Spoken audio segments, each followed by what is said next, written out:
और मेरी गारंटी है हर घोटालेबाज पर कार्रवाई की गारंटी, हर चोर लुटेरे पर कार्रवाई की गारंटी।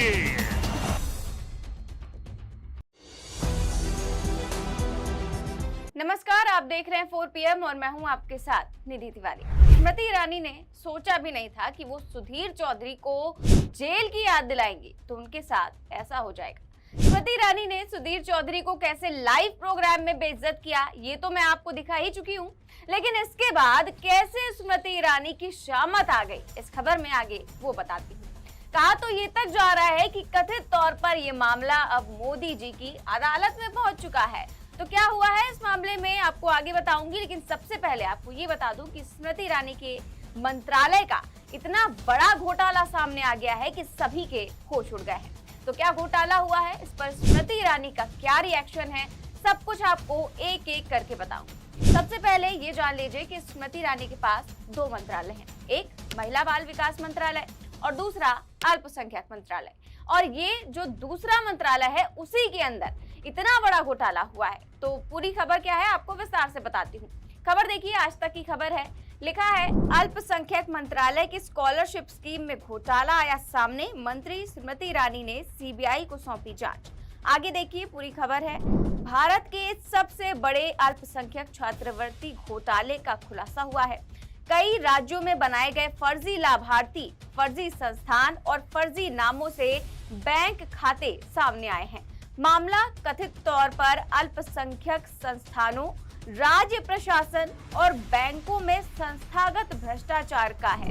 यानी कि जो मामला है ये कथित तौर पर कई सारे संस्थानों का है, बैंकों का मामला है और स्कूलों का मामला है। इसके आगे देखिए लिखा हुआ है कि केंद्रीय मंत्री स्मृति ईरानी ने दी है सीबीआई जांच की बात उन्होंने कही है।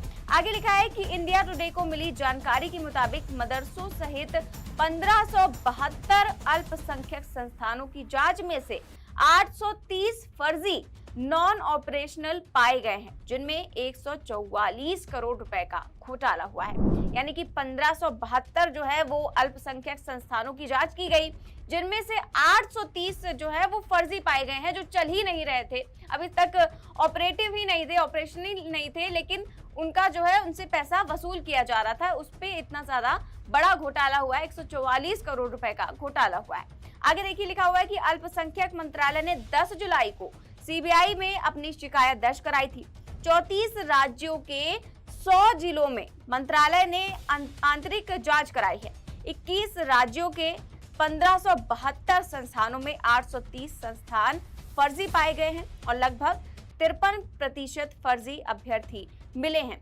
यानी कि जो 34 राज्यों के 100 जिलों में ये जांच कराई गई और उसमें 21 राज्यों के 1572 संस्थानों में से 830 संस्थान फर्जी पाए गए हैं और लगभग 53% फर्जी अभ्यर्थी मिले हैं।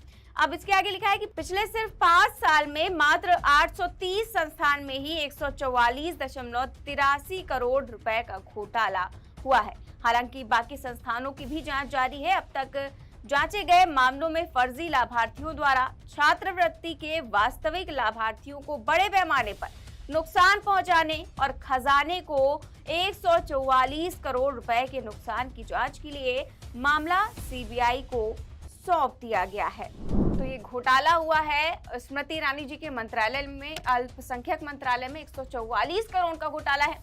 लेकिन खबर में एक ट्विस्ट है। ट्विस्ट ये है कि स्मृति ईरानी ही सीबीआई को जांच सौंप रही हैं। 10 जुलाई को उन्होंने शिकायत की और सीबीआई को, और लेकिन गजब ये है कि पहले तो इतने साल तक ये सब होता रहा और इन्हें पता कैसे नहीं चला। और क्या इस बात का डर था कि इस मामले का भांडाफोड़ कोई और न कर दे, इसीलिए खुद ही जाकर जांच सीबीआई को सौंप दी। और सीबीआई पर कितना भरोसा है ये तो आप जानते ही हैं, या फिर किसी राजनीति के तहत ये सब किया गया है, ये तो अब स्मृति मैडम ही बता सकती हैं कि इसका राज क्या है, क्यों खुद ही इसका पर्दाफाश किया गया, क्यों खुद ही वो सीबीआई के पास पहुंच गई और इतना बड़ा घोटाला हो गया। खैर, अब देखिए, कल ही इतना बड़ा घोटाले का खुलासा हुआ और कल ही आज तक के प्रोग्राम में स्मृति मैडम आई भी, लेकिन आज तक ने बीजेपी की तरफ अपनी भक्ति को जारी रखते हुए एक बार भी मैडम से सवाल नहीं किया कि आपके मंत्रालय में इतना बड़ा घोटाला कैसे हो गया और 5 साल तक होता रहा और आपको पता भी नहीं चला। हालांकि सुधीर चौधरी के महज टमाटर पर सवाल करने पर ही मंत्री जी इतना बौखला उठी कि उन्हें जेल की याद तक दिला दी। अच्छा हुआ घोटाले पर सवाल नहीं पूछा, वरना तो मंत्री जी सीधे जेल ही भिजवा देती। खैर, स्मृति ईरानी का ये वीडियो वायरल हुआ तो लोगों की तरह तरह के रिएक्शन सामने आने लगे, तरह तरह के कमेंट्स आने लगे। ऐसे में वरिष्ठ पत्रकार दीपक शर्मा ने जो लिखा है वो जरा सोचने वाली बात है। उन्होंने ट्वीट करते हुए लिखा कि मामला अब मोदी जी की अदालत में है। विश्लेषण हो रहा है कि क्या सवाल गलत पूछा गया था या जवाब गलत था। जांच जारी है। जानकार बता रहे हैं कि फैसला उसी के पक्ष में होगा जो सरकार के लिए ज्यादा उपयोगी है। हालांकि ये तो कटाक्ष है कि अब जो फैसला उसी के पक्ष में होगा जो सरकार के लिए ज्यादा उपयोगी है, लेकिन मामले को और जोर तब मिल गया जब कांग्रेस की फायर ब्रांड प्रवक्ता सुप्रिया श्रीनेत ने ये ट्वीट किया कि जिन लोगों को ये लग रहा है कि एक तथाकथित पत्रकार का ज़मीर जिसको उसने बेच खाया है एकदम से जाग गया है, या एक महिला मंत्री बड़ी धाकड़ है, तो असलियत समझिए ये उन दोनों के बीच की लड़ाई नहीं है, इसकी जड़ अमित शाह है। एक तरफ शाह का गुर्गा, दूसरी तरफ शाह से नफरत करने वाली मंत्राणी। ये एक तरफ शाह से अपनी गुलामी को साबित करने की मजबूरी है, तो दूसरी तरफ शाह को परोक्ष रूप से नीचा दिखाने की तमन्ना है, और उसके ऊपर सिर चढ़ा सत्ता का अहंकार तो बस तड़का है। ना किसी की आत्मा जागी है और ना कोई निडर है। निडर होती तो महिलाओं के लिए, मणिपुर के लिए, देश की खिलाड़ियों के लिए बोलती। फिलहाल मुफ्त में हो रहे मनोरंजन का लुत्फ उठाइए। तो सुप्रिया श्रीनेत का कहना है कि ये लड़ाई अमित शाह और मंत्री जी की है, तो वहीं दीपक शर्मा कह रहे हैं कि ये मामला अब मोदी जी की अदालत में है। खैर, अब क्या सच है क्या नहीं ये तो वही बता सकती हैं, मंत्री जी ही बता सकती हैं। अब ट्विटर पर तो इस तरह की बयानबाजियां चली रही हैं। खैर, बात अगर घोटाले की करें तो मोदी जी बड़े जोर शोर से बोलते हैं कि न खाऊंगा न खाने दूंगा, लेकिन उन्हीं के सरकार में एक के बाद एक लगातार घोटाले पर घोटाले सामने आ रहे हैं। एक नहीं, दो नहीं, बल्कि 7 घोटाले सीएजी ने उजागर किए हैं। और अब स्मृति ईरानी के मंत्रालय में 144 करोड़ का घोटाला हो गया है।